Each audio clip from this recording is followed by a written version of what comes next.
Kita belajar, kita menjadi anak-anak Tuhan, kerap kali hanya maunya yang enak-enak terus ya. Tetapi sekarang ini benar-benar kita harus menjadi dewasa, jangan jadi bayi terus ya. Di dalam Yohanes pasal yang keempat,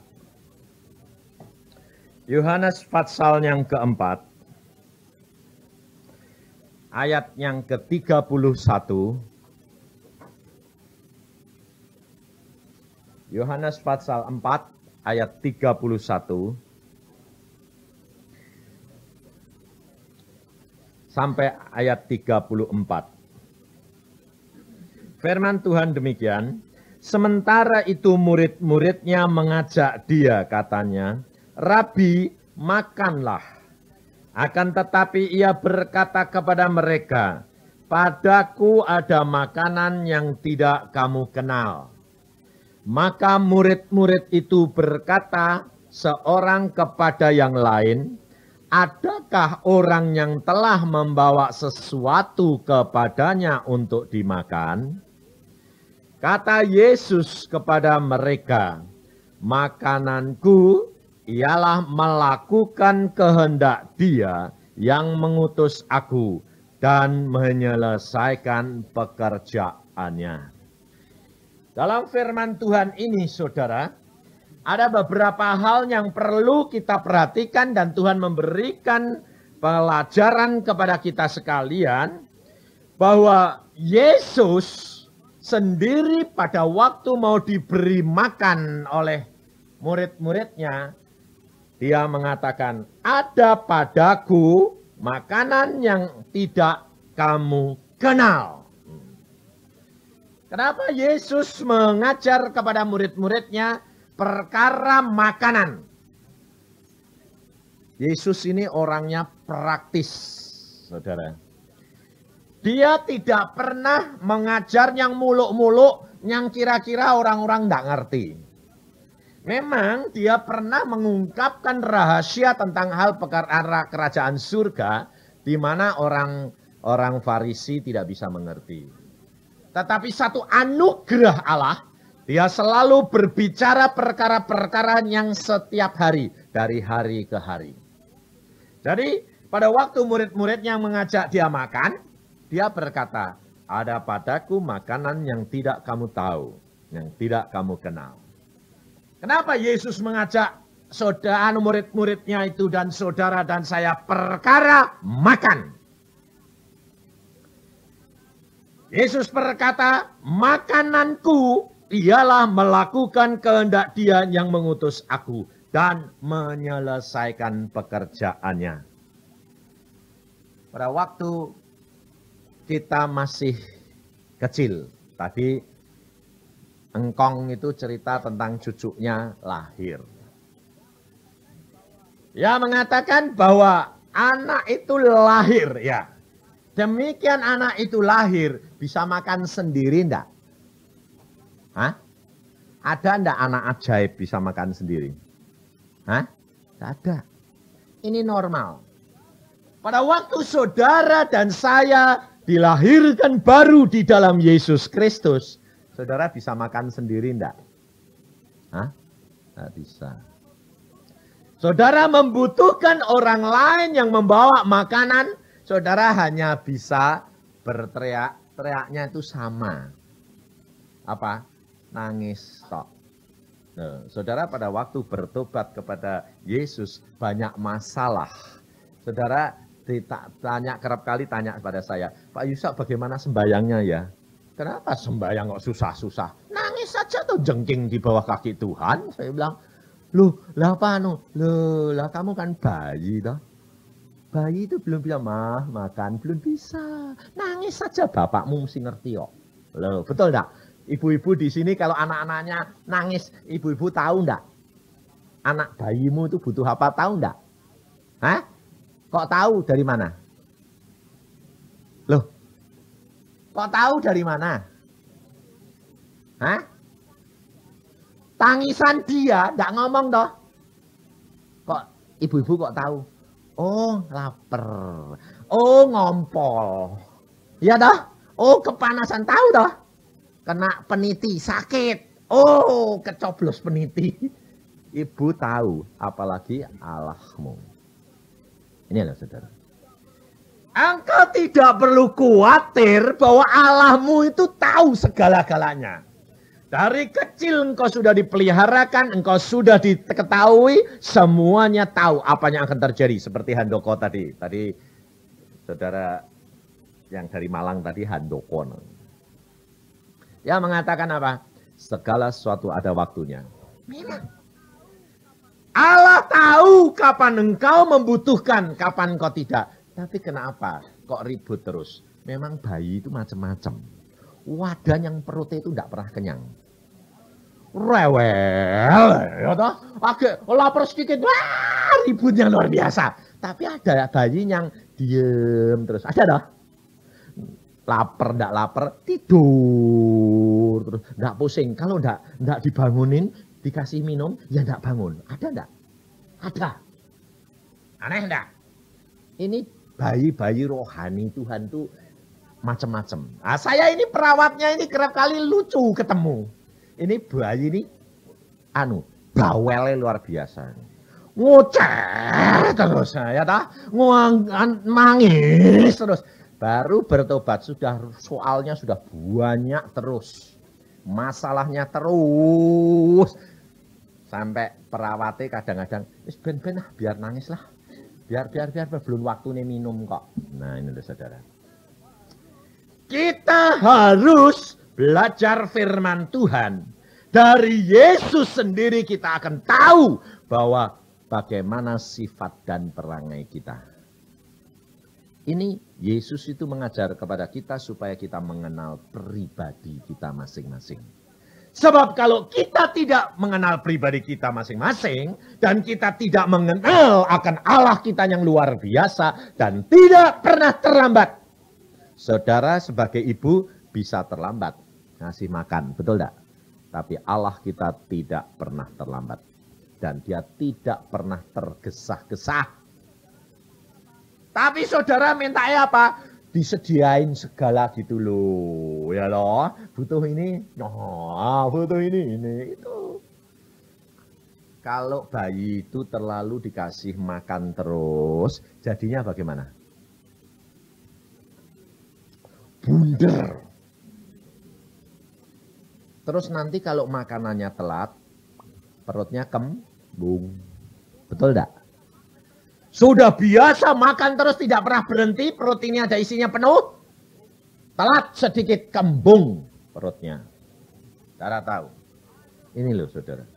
Banyak orang Kristen baru lahir pertama kali. Wah, cintanya luar biasa sama Tuhan. Makan terus. Akhirnya satu saat Tuhan ajar dia untuk sadar dirinya. Kalau itu bayi terus menjadi tambah gede, terus makannya terus. Bunder kayak apa itu kan berbahaya toh. Saudara tahu, Allah tahu, wah anakku ini berbahaya. Mulai sudah dewasa, mulai gede, harus mulai diatur. Kembung sakit-sakitan. Lalu apa? Ngomel. Kalau berdoa pertolongan tidak datang, ngomel, ya toh, ngadat lah. Kira-kira kalau anaknya ngadat terus itu perlu di rotan enggak? Hah? Perlu. Amsal Soleman berkata apa? Orang tua yang menahan rotan untuk anaknya itu tidak cinta pada anaknya, saudara tahu. Kenapa Tuhan kerap kali saudara di rotan? Hah? Karena cintanya Tuhan kepada. Tapi kalau di rotan ngomel toh? Ngomel, aduh sakit, mama jahat. Ya toh? Lah saudara sama Tuhan enggak gitu? Tuhan jahat. Saudara tahu? Cuma memperhatikan perkara dirinya sendiri. Masalah yang saudara perhatikan adalah masalahmu sendiri. Hanya ribut dengan perkaramu sendiri. Tapi tidak mengenal akan pribadi dia. Saudara harus tahu bahwa engkau harus mengenal Allah. Kalau engkau tidak mengenal Allah secara pribadi, kau akan selalu hidup dalam kekecewaan. Seperti seorang anak yang selalu memberontak. Tidak pernah terima kasih. Bahwa dia sudah dibesarkan, sudah diberi makan, sudah diberikan segala perkara kecukupan. Tapi tidak pernah berterima kasih. Karena apa? Karena dia hanya egois mengenal pribadinya sendiri. Ini saudara. Maka dari itu Yesus mengajar kepada kita bahwa engkau harus kenal, engkau harus mengenal pribadimu. Engkau sudah mulai tumbuh atau tetap bayi. Nah, saudara-saudara ini jadi orang Kristen berapa tahun ini? Bayi terus atau sekarang sudah mulai dewasa? Hah? Ayo jujur. Kalau orang sudah mulai dewasa, bisa mengenal macam-macam makanan. Bisa memilih makanan yang senang dan makanan yang tidak senang. Ya dah? Ayo. Nah, saudara ini kepengennya makanan yang senang terus. Yang susu terus. Asal ngeng minta makan terus. Atau saudara pilih sendiri. Firman Tuhan berkata, kalau engkau menjadi dewasa, satu tanda bahwa engkau harus dapat memilih mana yang baik, mana yang tidak baik. Kau harus memilih makanan-makanan yang keras. Kau harus berani menetapkan mana yang suka, mana yang tidak.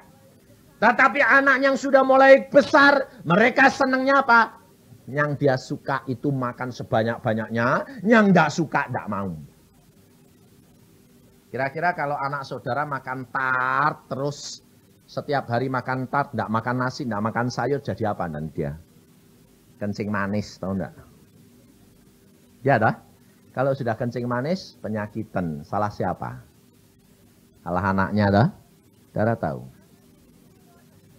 Jangan dikira kekristenan itu tidak membawa kadang-kadang sesuatu yang membuat engkau menderita. Sedang cinta menggebu-gebu, rumah tangganya ditinggal. Pergi terus. Oh, aku cinta Yesus. Aku cinta Yesus.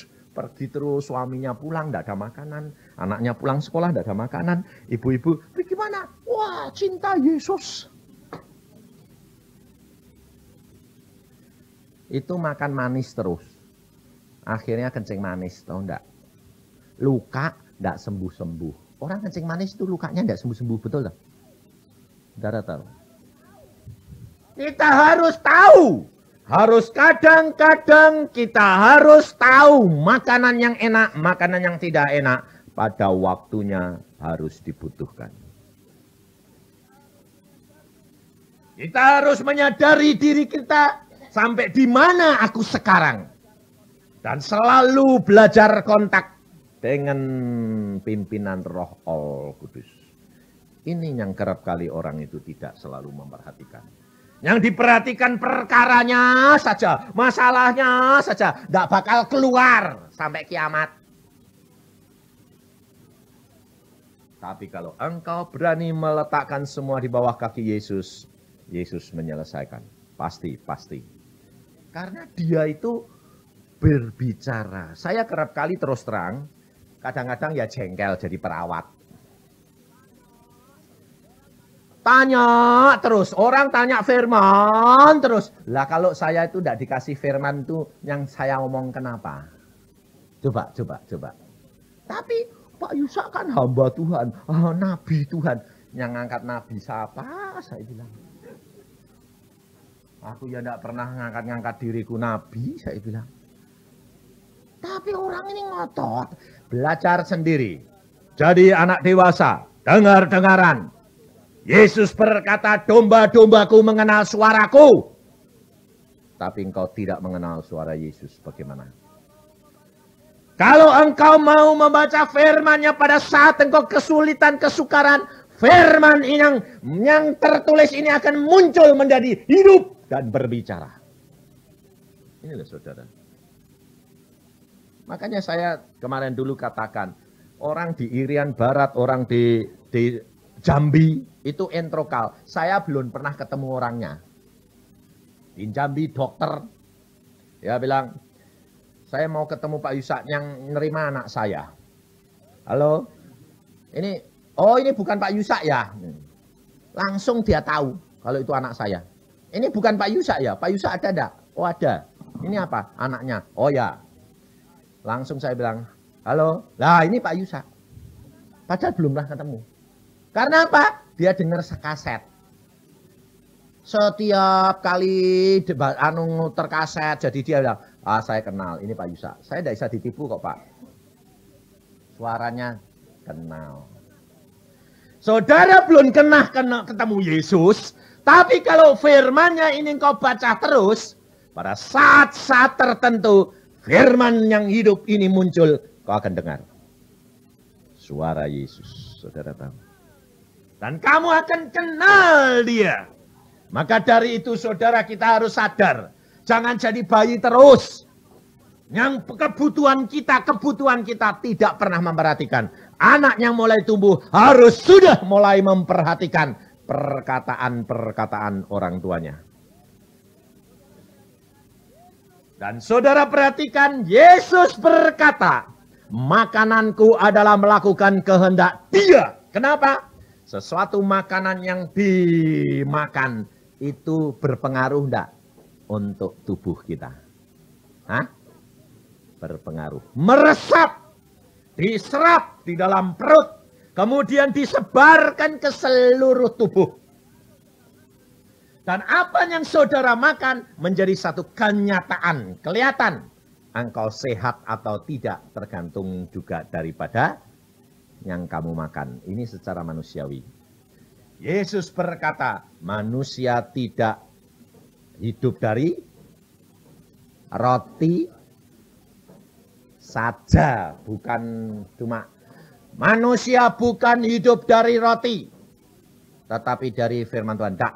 Manusia bukan hidup dari roti saja. Artinya roti diperlukan. Makanan diperlukan.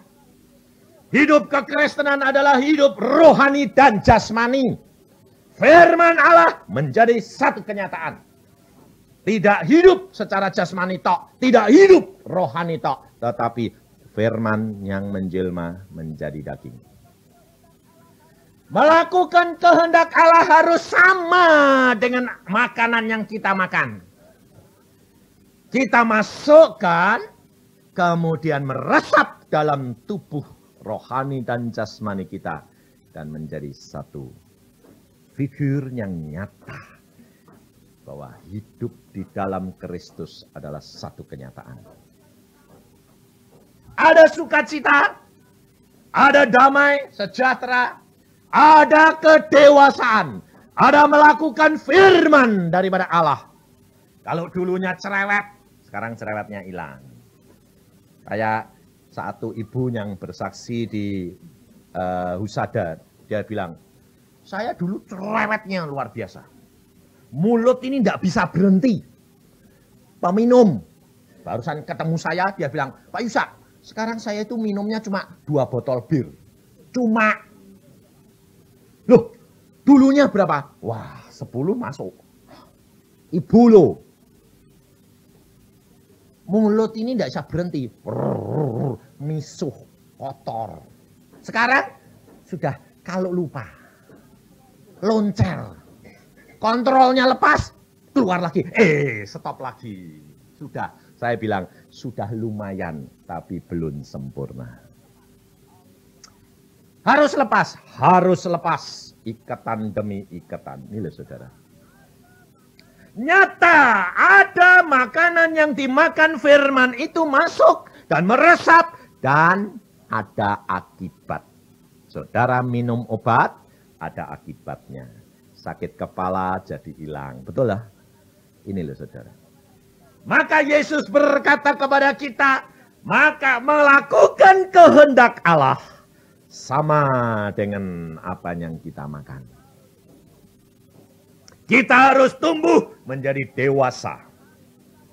Di dalam kedewasaan kita mulai seleksi. Setiap firman Allah harus diseleksi. Apakah itu untuk aku? Apakah itu untuk orang lain? Tidak semua firman Allah itu untuk saudara pada saat itu, maksud saya. Makanan yang disuguhkan oleh hamba Tuhan, firman Tuhan ini, setiap orang berbeda. Karena apa? Harus diseleksi. Kadang-kadang ada pengajaran-pengajaran yang saudara belum bisa terima. Kerap kali saudara lalu mengatakan apa? Wah, sesat. Belum sudah bilang sesat. Padahal saudara belum tahu. Jangan. Kalau belum bisa terima, katakan, Tuhan, aku kok belum mengerti. Itu belum bagianku. Tunda, simpan, pada waktunya engkau membutuhkan. Inilah saudara. Kalau motivasimu ikut Yesus, minta pimpinan Yesus, minta untuk selalu dituntun dia dan mau menurut. Jangan khawatir. Langkah-langkah orang yang hidupnya berkenan ditetapkan Allah. Apabila jatuh karena tidak tahu, kesandung, tidak akan geletak, bangun lagi. Karena Yesus menopang tanganmu. Inilah. Jadi kehidupan kekristenan itu sebetulnya kita itu tidak perlu takut. Apa yang terjadi biar terjadi. Tidak apa-apa. Karena apa? Allah tahu. Saya pernah bertanya, Tuhan, bagaimana sih Tuhan hidup kekristenan ini? Lalu dia berkata kepada saya dan saya diberikan penglihatan begini. Bisa, itu kamu lihat. Saya ini jalan bersama dengan dia. Jalan, dia di samping kanan saya terus saya jalan gitu. Oh ya Tuhan, jalan gini ya enak, wong ada engkau, aku tidak takut gitu. Dan jalannya ini gelap, sepi. Lalu satu saat, saya ini saking senengnya karena ada Yesus, saya jalannya lebih cepat. Wah, saya kepengen cepat. Waktu saya mulai di tempat yang gelap, saya noleh, loh mana engkau Tuhan? Saya cari-cari tidak ada, mulai ketakutan. Tuhan, engkau di mana? Tuhan, engkau di mana? Jangan tinggalkan aku, ini gelap gulita, payah ini, saya bilang. Tuhan itu di tempat lain, Tuhan. Dia bilang, apa aku di sini? Engkau kok nyumput, saya bilang. Aku tidak nyumput, engkau yang kecepatan jalannya. Sehingga engkau tidak lihat aku. Engkau nurut aku atau aku nurut engkau? Iya ya Tuhan. Saudara tahu. Saudara tidak kerap kali gitu. Maunya ngebut sendiri. Yesusnya biar di belakang tidak apa-apa. Lah buntu jalan cari-cari. Yesus tidak pernah tergesa-gesa. Yesus tidak pernah terlambat. Tapi kalau engkau mau melakukan dan peka terhadap pimpinan dia, langkah demi langkah pasti tiba. Saya sudah banyak diajar oleh dia. Dan saya mengerti sekarang, saya tidak pernah saya panik, saya tidak pernah saya mau tergesa-gesa, saya santai saja. Karena apa? Saya tahu Allahku tahu segala perkara. Dia sudah menetapkan. Buat apa? Kalau belum waktunya mati ya tidak mati, pusing amat saya bilang. Lah ya dah. Tapi yang mau mati malah tidak mati-mati loh. Loh betul enggak? Biasanya orang yang tua sudah sakit-sakitan tuh bilang apa? Tuhan kok enggak pulang-pulang sih Tuhan? Loh enggak pulang itu karena Tuhan punya rencana. Tugasmu belum selesai, mesti utangmu belum bayar. Sebab Tuhan mau kalau engkau pulang sempurna. Ini loh. Sebab Allah kita adalah Allah yang sempurna. Setiap anaknya hendaklah menjadi sempurna. Jadi kita bayar saja. Dan kalau saudara tahu, banyak orang Kristen sudah berkarunia, sudah punya karunia-karunia, menginjil kemana-mana. Akhirnya malah frustrasi dan jadi murtad. Ada. Banyak. Kenapa? Karena dia hanya mau makan makanan yang dia suka. Yang tidak suka, dia tidak mau makan. Dia tidak menurut kepada Allahnya, Bapaknya. Tetapi dia mau menurut kehendaknya sendiri. Seperti orang Farisi dan ahli Taurat. Mereka sudah tahu akan Alkitab. Mereka sudah tahu akan isinya. Tetapi mereka mau menuruti kebenarannya sendiri. Karunia-karunia tidak jaminan, saudara. Yesus di sini dia mengatakan, makananku ialah melakukan kehendak Dia yang mengutus aku dan menyelesaikan pekerjaannya. Ada dua perkara. Melakukan kehendak Dia, satu. Tetapi menyelesaikan. Saudara bisa melakukan tapi enggak sampai ke finish. Gagal di tengah jalan. Itu adalah orang-orang yang sudah berkarunia, orang-orang yang sudah tahu, tetapi dia tidak mampu menyelesaikan. Karena apa? Karena kepikirannya sendiri mulai menguasai dia. Menjadi Allahnya dan tidak belajar rendah hati. Orang, saudara kira hamba Tuhan seperti saya gini ini tidak terancam. Ancamannya malah banyak, saudara. Mudah jatuh dalam kesombongan, mudah jatuh dalam keuangan, mudah jatuh dalam perkara-perkara seks. Karena apa? Istri itu ditinggal terus. Sebulan itu saya paling-paling di rumah itu cuma seminggu, 10 hari paling banyak. Orang lain tidak ngerasain kalau istri ditinggal itu apa enggak? Repot, risiko juga. Risiko. Zaman sekarang nenek-nenek digondol orang kok. Loh, bukan kakek yang gondol orang. Neneknya yang digondol. Nah, itu banyak loh zaman sekarang. Jangan kamu bilang tidak. Banyak nenek-nenek jatuh cinta. Ya. Mana tahan katanya Pak Widodo. Benar saudara. Kemarin saya barusan dengar sendiri telinga saya. Engkongnya bilang gini. Waduh, engkong ini menderita kenapa? Neneknya digondol orang. Hah? Neneknya digondol orang? Iya. Bayangin saudara. Tidak masuk akal lah. Apapun sekarang dapat terjadi. Saudara tahu? Hati-hati. Zaman dunia ini mesti terjungkir balik karena firman Tuhan yang mengatakan. Kenapa nenek-nenek bisa digondol orang? Karena di dalamnya ada roh perzinaan yang lain. Inilah saudara. Karena apa? Itu bisa masuk. Karena kekecewaan di masa-masa yang lalu itu tertanam terus. Jangan simpan kekecewaan. Jangan simpan akar-akar pahit. Lepaskan semua. Di dalam Yesus harus ada pembersihan. Kapan pembersihan dan kelepasan itu terjadi? Apabila saudara basuh terus dengan firman, segala perkara akan bersih. Akal budimu, hatimu bersih semuanya. Engkau pasti sanggup menyelesaikan, pasti. Karena firman Tuhan mengatakan, engkau cakap melakukan segala perkara. Karena apa? Yesus sudah berkata, aku tidak akan membiarkan engkau dicobai lebih dari kekuatanmu melalui Rasul Paulus.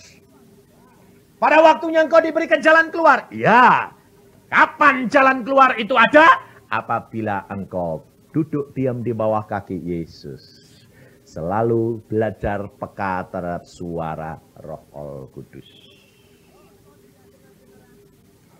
Kalau engkau tidak dengar-dengaran, kalau engkau tidak peka, kau pasti mengalami penderitaan. Pasti bayar. Harga itu harus dibayar. Saya peringatkan satu. Saudara, kalau engkau suami istri sudah kenal Tuhan, jangan sekali-kali pelayanan sendiri-sendiri. Harus dukung-mendukung. Biasanya suami istri yang tidak dukung-mendukung, mesti ada pemisah dan akhirnya lari. Pasti terjadi. Kenapa? Karena setan menunggu saatnya untuk memisahkan dua orang ini. Kalau istri memang dipakai Tuhan, suami dukung. Jangan lalu aku berdiri sendiri. Tidak. Kalau suaminya dipakai Tuhan, istri dukung. Istri saya tidak ikut, tapi dia berdoa dengan anak-anak terus. Anak-anak saya itu nakal. Nakalnya bukan nakal biasa, nakalnya gini. Dia bilang, kalau saya pulang, saya bilang, Den, anak saya dua-dua itu, Sam, tadi malam kamu bisa tidur enggak? Tidak bisa tidur. Kenapa kamu tidak berdoa? Aku sudah tahu ini mesti ada serangan. Lah kenapa kok kamu diam aja?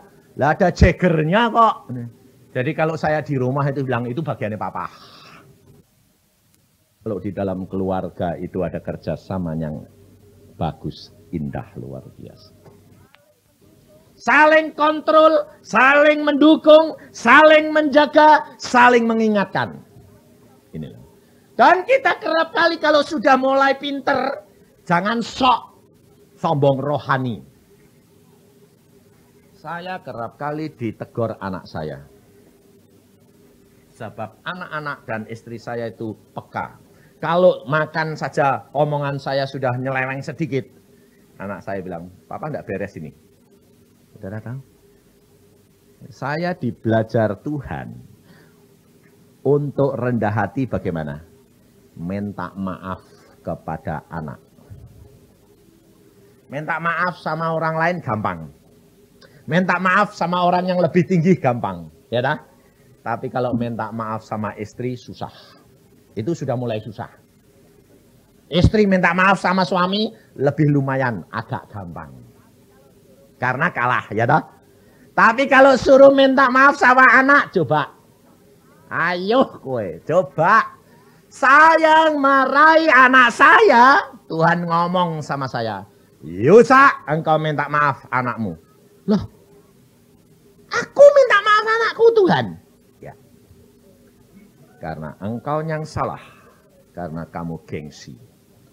Loh aku bapaknya loh Tuhan. Tuhan bilang apa? Engkau hambaku. Dalam ini aku perintah engkau, saudara. Saya datang, saya minta maaf. Waktu saya minta maaf, anak saya malah menghargai saya lebih daripada dulunya. Kenapa? Aku tahu, Papa sangat mengasihi aku. Sebab aku lapor pas sama Tuhan. Tuhan, aku tidak salah kok. Tapi aku mau minta maaf kepada papaku. Dia nulis surat. Surat belum dikasihkan. Saya sudah datang minta maaf sama dia. Dia cintanya luar biasa. Dia berkata, aku malah mengasihi karena ternyata ayahku rendah hati dan menurut Yesus. Saudara tahu? Kita tidak perlu takut. Gengsi itu buat apa? Yesus berkata, jikalau engkau direndahkan akan ditinggikan. Tapi kalau kamu meninggikan diri, engkau akan direndahkan. Suami istri, jangan gengsi-gengsian. Kalau sudah kesinggung sedikit, gengsi. Si istri selalu ngomongin, nanti butuh loh. Nah, ya lah. Dia ngaco, dingin. Nek butuh nanti kan ngerayu-ngerayu dewek. Ya dah? Lah ya bener ndak? Istri-istri. Nggak usah gengsi, saudara. Karena hidup kekristenan ini adalah menjelmakan Yesus di dalam kehidupan kita menjadi suatu.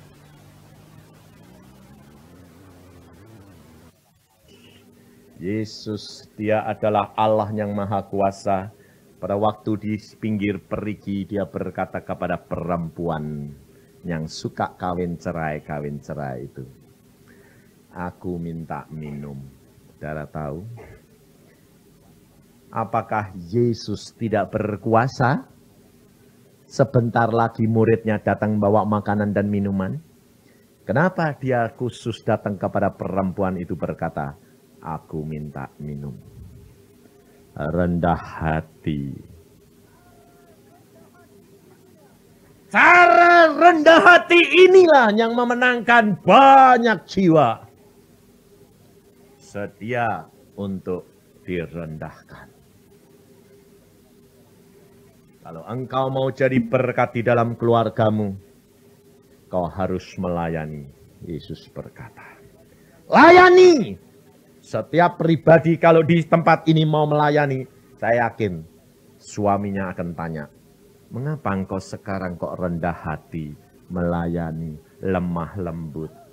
Pasti dia bertobat. Kalau suaminya sudah bertobat, istrinya belum, dia mulai melayani. Pasti istri akan bertobat. Anak-anak pun bertobat. Tapi ada seorang ayah, dia kalau di luar rohani, kalau di dalam rumah, galaknya kayak singa. Anaknya selalu sampai berkata, papa munafik.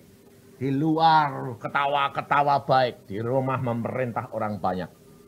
Mama jadi babunya, anak-anak jadi kacung-kacungnya. Mereka tidak dapat percaya.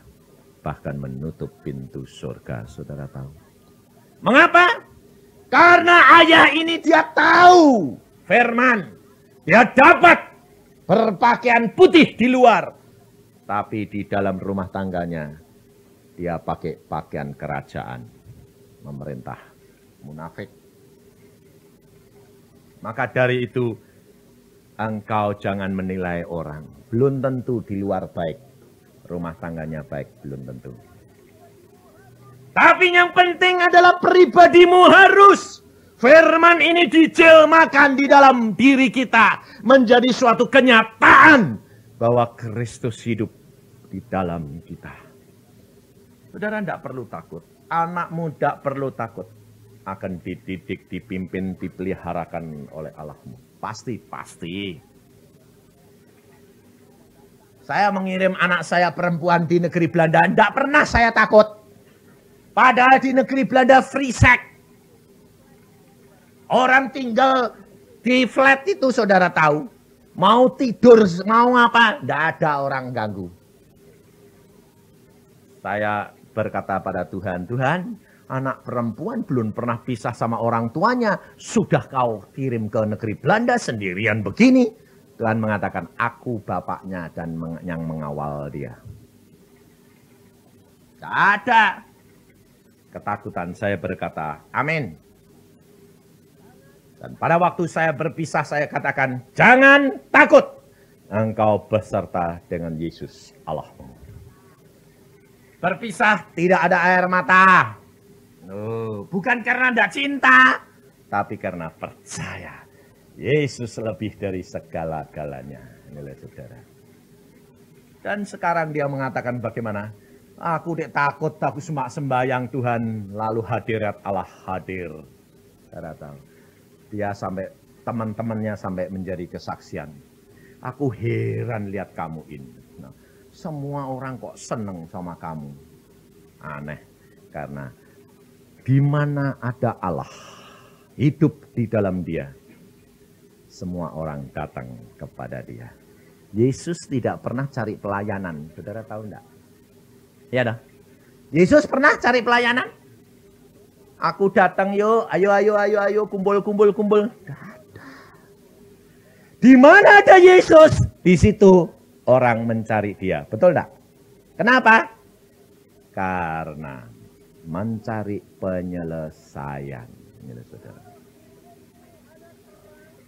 Kalau hidupmu ada terang, engkau menjadi terang dunia, semua orang yang dalam kebingungan, dia akan mencari engkau. Jikalau engkau punya kuasa, orang yang buta rohaninya akan cari engkau. Tidak perlu takut. Tidak perlu khawatir, langkah demi langkah, seperti yang disaksikan, ada waktunya, sudah ditetapkan oleh Allah. Tidak usah khawatir. Kemana saja Allah pasti peliharakan. Jadi kita tidak perlu khawatir. Karena kita tahu, saya dengan istri saya selalu kontak di dalam doa. Setiap jam 5 saya berdoa khusus untuk istri dan anak-anak. Setiap jam 1:30 saya berdoa untuk istri dan anak-anak. Setelah itu berdoa, baru mendoakan semua pelayanan anak-anak Tuhan, hamba-hamba Tuhan, saudara-saudara, papa, mama, semua doain satu-satu. Kecuali mama saya deh, tidak tahu saya doain, sebabnya sudah pulang. Ini hidup kekristenan, saudara. Jadi kita tahu apa yang akan terjadi di Roma, sudah tahu. Apa yang akan terjadi di negeri Belanda, tahu. Karena Roh Kudus yang memberitahukan. Karena apa? Karena saudara tidak mau latih kok. Padahal di dalam kitab Ibrani dikatakan, engkau harus melatih panca indramu untuk menjadi dewasa. Itu harus dilatih panca indera. Salah satu contoh yang saya saya berikan. Kalau ibu ini pisah sama orang tua anaknya sakit, ibu terasa enggak? Ayo, jujur. Rasa toh? Rasanya enggak enak, mikiri anak, inget anak itu terus gitu toh? Itu apa? Itu kan kontak batin toh. Lah engkau dengan Roh Kudus, dengan Yesus itu ada kontak batin melalui Roh Kudus, saudara tahu. Itu perlu dilatih. Itu dilatih. Sekarang praktekin saja. Hidup kekristenan harus praktek. Seperti makanan yang masuk dalam diri kita dan itu mengalir dan itu berkhasiat dan kelihatan di dalam keadaan tubuh. Ibu-ibu kalau masuk dapur, kalau masak, sembahyang dalam hati. Tuhan, berkati masakanku ini, jadilah enak. Sama nanti yang lain kali, masaknya sama, jangan sembahyang. Nanti buktikan kalau tidak luar biasa yang sembahyang. Nah, kenapa? Karena pada waktu engkau berdoa, itu tepat semuanya. Aneh enggak? Nah ini kita praktekkan, istri saya ya praktek. Istri saya kalau memasak selalu berdoa. Kemudian kalau dia mengajari pembantunya kan ya, Tik, sembayang. Lalu sembayang, lalu masak. Wah, anak-anak bilang, masakannya kok enak. Si yang di dapur mesem-mesem. Tapi satu kali dia karena jengkel sama temannya enggak sembayang, ini masakan apa kok enggak enak gini? Lalu istri saya bilang, kamu enggak sembayang loh? Enggak. Nah ini jadinya kamu yang bagian makan sana. Yang enggak ya? Saudara itu tidak belajar di dalam hatimu. Yesus berkata, seperti makanan melakukan kehendak Allah, itu seperti engkau makan. Berarti tiap hari. Saudara makan tiap hari enggak? Hah? Ada enggak yang sebulan makan sekali? Ada. Siapa? Orang sakit diinfus. Ya toh? Bisa hidup. Tapi diinfus. Saudara hidup. Makannya apa? Seminggu sekali. Ke gereja. Baca Alkitabnya seminggu sekali. Kadang-kadang. Pantesan rohanimu kurus kering. Orang makan, Yesus berkata, melakukan kehendak Allah seperti makanan. Orang makan. Orang makan, ada yang makan karena kewajiban, ada yang makan karena kesukaan, ada yang makan karena menyadari tubuhnya membutuhkan. Ya toh, 3 macam dah. Orang yang suka makan jadi gembrot enggak? Ayo. Ada enggak orang yang enggak suka makan gendut? Ada? Enggak ada. Yang suka makan musim bedah terus badannya. Nah, kalau terlalu lahap, jadi sakit jantung. Lupa segala-galanya makan terus. Sama orang cari hamba Tuhan terus. Waduh, wikot terus. Lahap, gembrot, sakit jantung. Sampai rumah dimaki-maki suaminya, istrinya. Ini saudara. kita harus tahu persis waktu yang tepat. Waktunya makan, makan. Waktunya tidak makan, tidak makan. Loh, jangan lalu terpengaruh. Makan, pumpung ada makan. Kalau sudah tidak ada, tidak makan. Puasa. Kira-kira kalau ada makanan banyak, makan banyak. Terus kalau sudah itu seminggu tidak makan, main jebol. Tidak tahu enggak? Tapi orang yang benar adalah tahu yang tepat bahwa makanan itu diperlukan untuk kesehatan tubuh. Melakukan firman adalah untuk hidup kita, bukan untuk hidupnya Allah. Allah itu hidup. Tapi kalau engkau mau melakukan firman, hidupmu akan terpenuhi. Kesukacitaan kita menjadi penuh. Karena firman Tuhan berkata, jikalau engkau melakukan firman-Ku, maka kesukacitaanku ada di dalam kamu, dan sukacitamu menjadi penuh. Yohanes 15 ayat 11. Kehidupan kekristenan itu adalah sukacita senantiasa. Melakukan firman Tuhan setiap hari. Saudara tahu. Makan yang perlu. Makan demi kesehatan. Tidak enak, makan. Kalau harus makan, makan. Tapi jangan makan hanya karena kesukaan kita tok. Tapi makan yang diberikan oleh Allah kita. Bapak kita menyediakan. Bapak tahu vitamin yang diperlukan.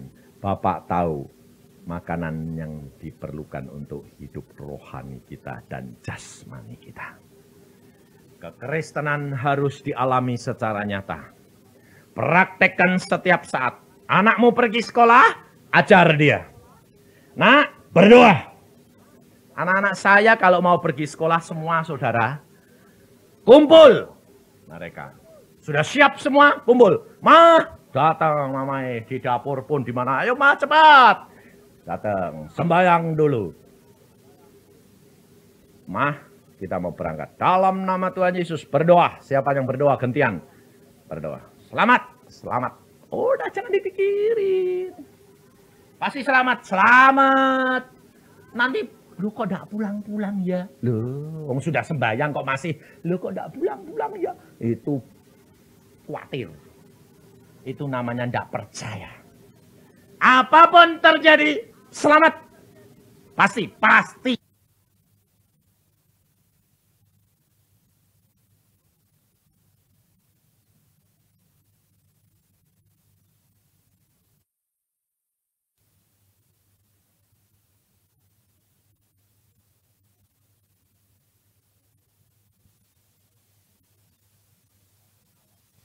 Karena Allah kita yang menjamin.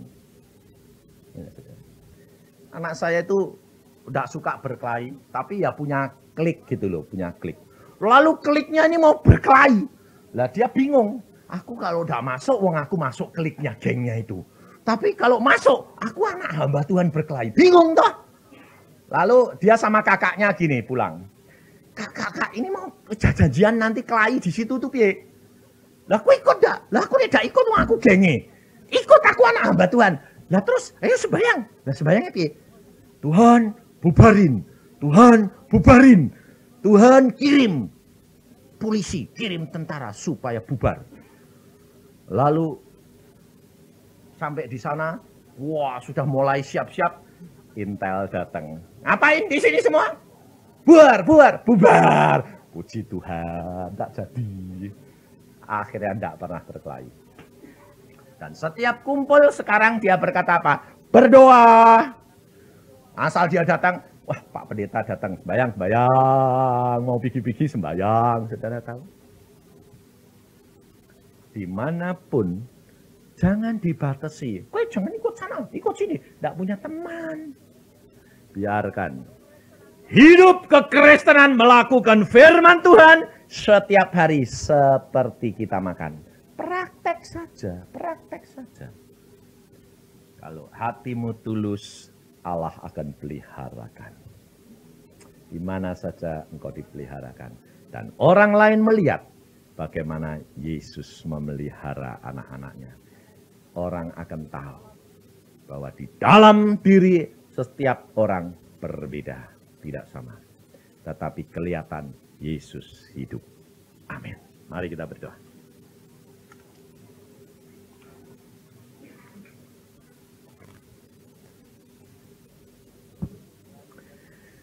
Tuhan, firman-Mu sudah hamba sampaikan. Apabila anak-anak-Mu di tempat ini mempraktekkan asal setiap kali hari mereka makan, mereka teringat akan firman Tuhan ini.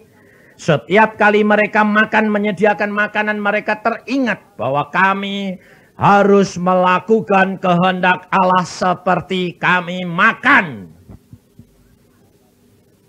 Dan hamba-Mu mohon Engkau memberikan kemampuan untuk mereka melakukan kehendak-Mu serta menyelesaikannya.